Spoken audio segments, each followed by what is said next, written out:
اعوذ باللہ من الشیطان الرجیم۔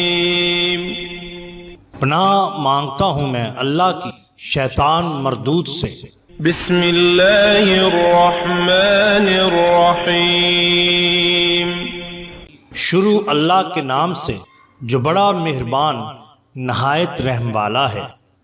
دا باٹم لائن کے ناظرین کرام، السلام علیکم۔ محترم ناظرین، ہم اپنی آج کی ویڈیو میں حضرت غوث اعظم سیدنا عبد القادر جیلانی رحمۃ اللہ علیہ کی چند کرامات آپ کے سامنے پیش کریں گے۔ ناظرین، ایک دفعہ کا ذکر ہے کہ ایک سوداگر بشر کرتزی 14 اونٹوں پر شکر لاد کر بغرض تجارت کہیں جا رہا تھا۔ راستے میں ایک لکو دک صحرا میں قافلے کو قیام کرنا پڑا۔ آخر شب جب قافلہ چلنے کے لیے تیار ہوا تو 4 لدے ہوئے اونٹ کہیں غائب ہو گئے۔ بشر کرزی بہت پریشان ہوا، بہت تلاش کیا لیکن اونٹ کہیں نہ ملے۔ وہ سیدنا غوث اعظم رحمۃ اللہ علیہ کا عقیدت مند تھا۔ عالم یاس میں آپ کو پکارا، دیکھتا کیا ہے کہ سفید پوشاک پہنے نورانی بزرگ ایک ٹیلے پر کھڑے ہیں اور ہاتھ کے اشارے سے اپنی طرف بلا رہے ہیں۔ جب وہ اس ٹیلے کے پاس پہنچا تو وہ بزرگ غائب ہو گئے۔ اس نے ٹیلے پر چڑھ کر دیکھا تو دوسری جانب 4 اونٹ سامان سمیت وہاں بیٹھے ہوئے تھے۔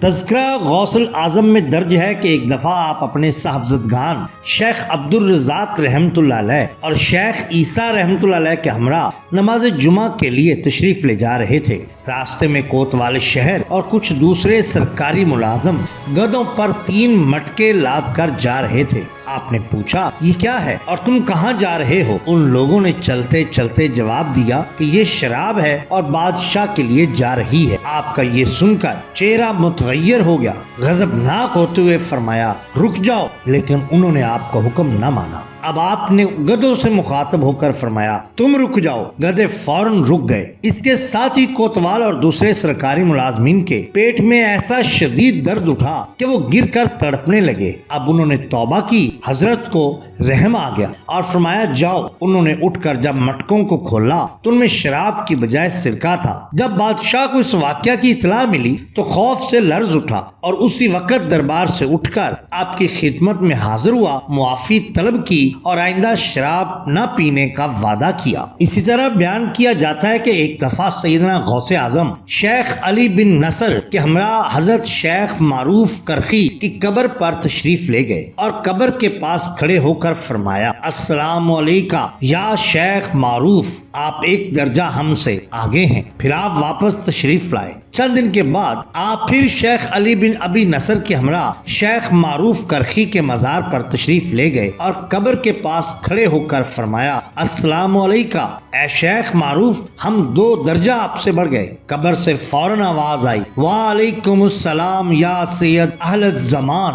اس طرح لوگوں نے دیکھ لیا کہ حضرت معروف کرخی قبر میں ہونے کے باوجود سیدنا غوث اعظم پیران پیر دستگیر حضرت سید عبد القادر جیلانی رحمۃ اللہ علیہ کا جواب دیتے ہیں۔ اسی طرح بیان کیا جاتا ہے کہ ایک دفعہ ماہ رمضان المبارک میں ایک مرید آپ کی خدمت عالیہ میں حاضر ہوا اور التجا کی کہ آج شام کو روزہ میرے غریب خانہ پر افطار فرمائیے۔ آپ رحمۃ اللہ علیہ نے اس کی درخواست قبول کر لی۔ اسی طرح یکے بعد دیگر 70 مرید آپ کو افطار کی دعوت دینے آئے اور آپ نے ہر ایک سے اس کے ہاں آنے کا وعدہ فرما لیا۔ جب افطار کا وقت آیا تو آپ ہر ایک مرید کے گھر موجود پائے گئے۔ صبح کو جب یہ سب لوگ آپ کے مدرسہ میں جمع ہوئے تو ہر ایک نے عذرائے فخر بیان کیا کہ کل شام حضرت نے میرے غریب خانہ میں قدم رنجہ فرما کر روزہ افطار کیا۔ غرض سب ایک دوسرے کو چٹلانے لگے۔ مدرسہ کے خدام نے ان کا جھگڑا سنا تو کہا، رات کو تو حضرت مدرسہ سے باہر کہیں تشریف ہی نہیں لے گئے، آپ رحمۃ اللہ علیہ نے تو یہی ہمارے ساتھ روزہ افطار فرمایا تھا۔ اب تو سب کو حیرت ہوئی اور آپ کی خدمت میں حاضر ہو کر واقعہ دریافت کیا۔ آپ نے فرمایا، اس میں تعجب کی کوئی بات نہیں، تم سب سچے ہو۔ اللہ تعالیٰ نے اولیاء اللہ کو اتنی قوت عطا کی ہے کہ وہ یک وقت بہت سے مقامات پر موجود ہو سکتے ہیں۔ اسی طرح سیرت غوث پاک رحمۃ اللہ علیہ میں درج ہے کہ ایک دفعہ مدرسہ نظامیہ میں مسئلہ قضاء و قدر پر گفتگو فرما رہے تھے۔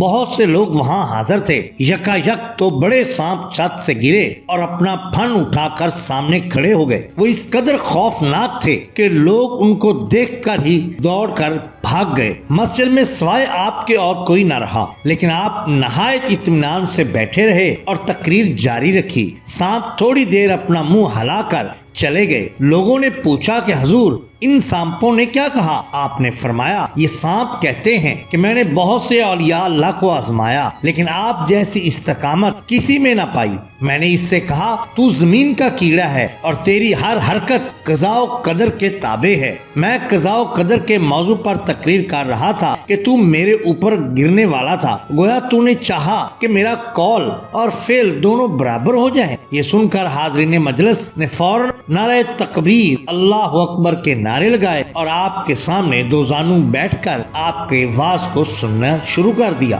کیونکہ یہی تو شان ہوتی ہے اولیاء اللہ کی۔ ناظرین اکرام، اگر آپ کو ہماری یہ ویڈیو پسند آئی ہو تو لائک کیجئے، سبسکرائب کیجئے ہمارے چینل دا باٹم لائن کو، تاکہ ہم آپ کے لیے اور بھی بہترین ویڈیوز لا سکیں۔ اپنے دوستوں کا، گرد و نواح کے لوگوں کا بہت خیال رکھیے۔ اللہ اور اللہ کے رسول صلی اللہ علیہ وسلم سے بے حد محبت کیجئے۔ آپ کا بہت شکریہ۔ اللہ حافظ۔